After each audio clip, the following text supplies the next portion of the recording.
Team Junkyard Dog here today, and today I'm going to be working on gumbo. That's right, if you saw my YouTube short, we have a new beater bar. It's hard to see with my little cardboard cutouts, but this is a new beater bar that PCBWay cut out for us. They are sponsoring this video and a series of videos on how we're going to make the new gumbo. Their sponsorship helped pay for this. It didn't even pay for all of it, it just helped pay for some of it. But we're very grateful to PCBWay for taking faith in a little channel like us.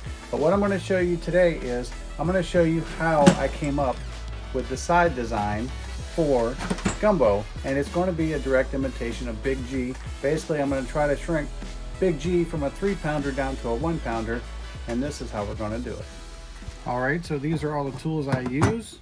I am not a CAD person. I have not learned CAD yet. I do some designing with 3D Builder, which is kind of laughable, but it works for me.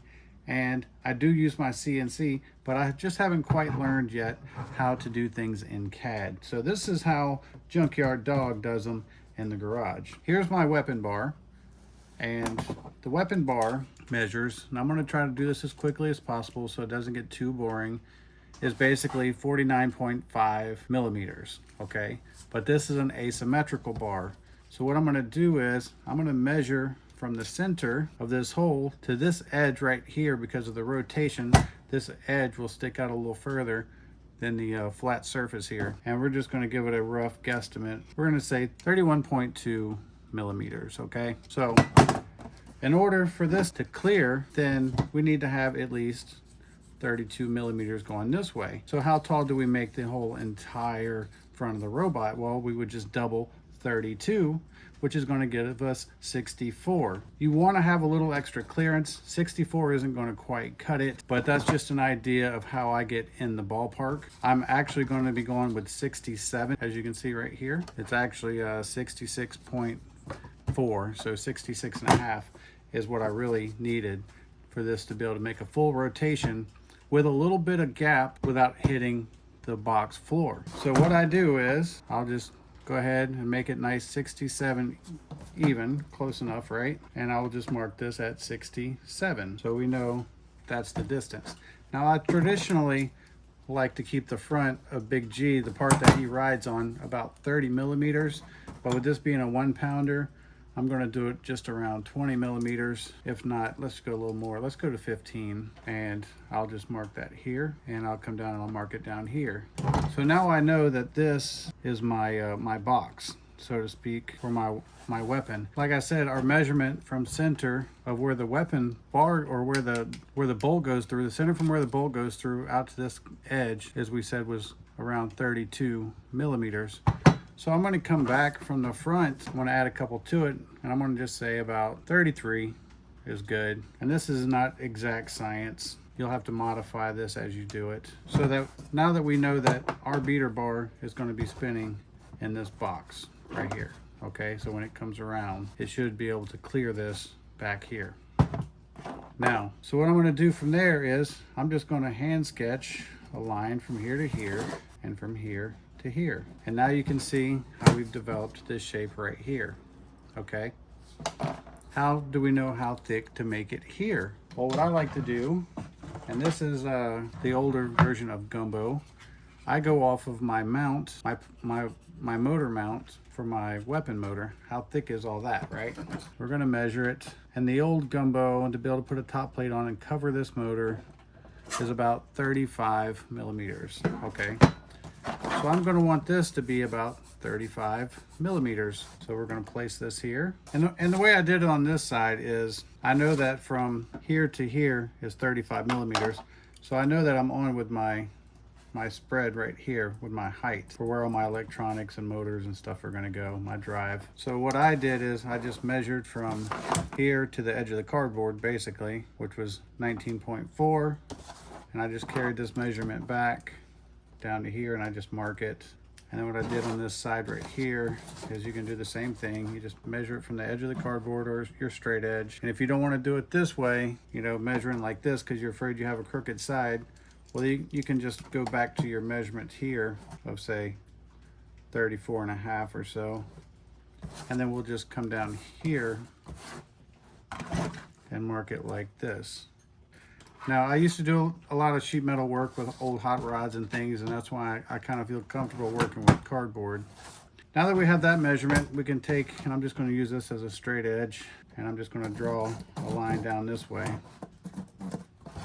So now I know, and of course with this being in cardboard, this is not exact, because after I figure this out in cardboard and know that everything is going to fit inside the robot, well then I'm going to go and put it in my snap maker, and I'm going to actually draw this out on Luban, is the program for the snap maker, Luban, and then I'll CNC this all out with the holes for the drive motors and the hole for the bolt and some vents to help make it a little bit lighter. So how am I going to determine the length? Well, I already know that I need to drop 3 ounces, actually 3.5 ounces out of this robot to be able to run a bar this heavy. So we can already see that I can significantly go more narrow. So that's going to be some of the weight, but I'm also going to make it shorter. And the reason why I'm going to make it shorter, and the theory is, if I bring the drive motors all the way up to here, directly behind the weapon motor, then that's going to shift more traction onto the wheels. Because if you're too far away and all the weight's up here, and you try to drive, well, these are going to actually dig in, and you're just going to spin and have poor drive. So the further up the wheels are, and the closer they are to this weapon, the more weight you're going to have on the actual wheels, which is going to give you more traction. Is it going to be enough in this scenario? I'm 50-50 on it. I'm sure I'll be able to make something work eventually. It's going to take a little testing, a little trial and error. So with this robot, I already know that I'm going to cut this bot off all the way back here somewhere. So I'm going to measure from the front. I'm going to come all the way back here to about this area right here. I think I actually decided to make it an even 100 millimeters, okay? So knowing that, I want the total length 100 millimeters. So I took my cardboard like this, and I marked 100 millimeters, plus maybe a millimeter or two. And then I took this little circle, this little 3D printed circle, and I placed it on here just like this. And I just drew around like this. You just take your handy dandy scissors. If you're not allowed to have sharp scissors, make sure you get safety scissors. I just got my permit for sharp scissors recently, so I'm excited to share that with you guys. My parole officer said it was okay. I'm just kidding. I don't have a parole officer. Never been arrested to date, knock on wood. But we just cut around like this. We're just cutting out our shape. And now we have the rough shape for the sides of Gumbo. Probably 5.0 at this point. I've made so many different Gumbos. So now all I need to do is find out where my hole is going to be right here. So what I do is I just collapse this. I'm going to use this as a straight edge. And I already know that this is the edge of my box. This is the edge of my box. You know, we have a full square with these 4 corners. So what I do is I'm just going to basically X mark it, go opposite corner to opposite corner, just like this, diagonal both ways, make a cross. And then where these two cross, that's where I'm going to put my 7.5 millimeter hole for my bolt to go through. And now we have a side. How cool is that? So that's just like the quick and dirty on how I come up with my different sides for my robots as far as how thick and length, just to be able to give me a visual. Like you saw in the beginning of this video, I can now take my bolt and I can put it through my cardboard cutout, slide the weapon on, slide the pulley on, and then slide your other side on. And now I can stand this up and I can spin this. As flimsy as it is, I can still spin this, and you can see that I'm not hitting. So if I'm not hitting here, that means I'm not going to hit the floor of the arena. But if I slowly spin this, let me get this back up right, you can see I just have the slightest perfect little gap down here to where this is just going to be just off the floor. And then with this back, you'll see that I'll have basically from this point back here to fit my drive motors, my weapon motor, and I'm going to try to put my battery and electronics in this tiny little square right there.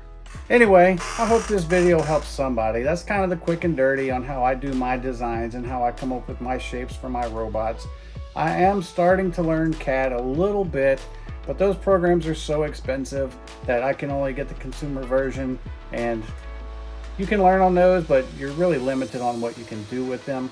But however, I am taking the steps. I am starting to learn. I'm actually designing some big G forks and right now on Fusion. So I'm trying to learn Fusion. We're Team Junkyard Dog, and we're out.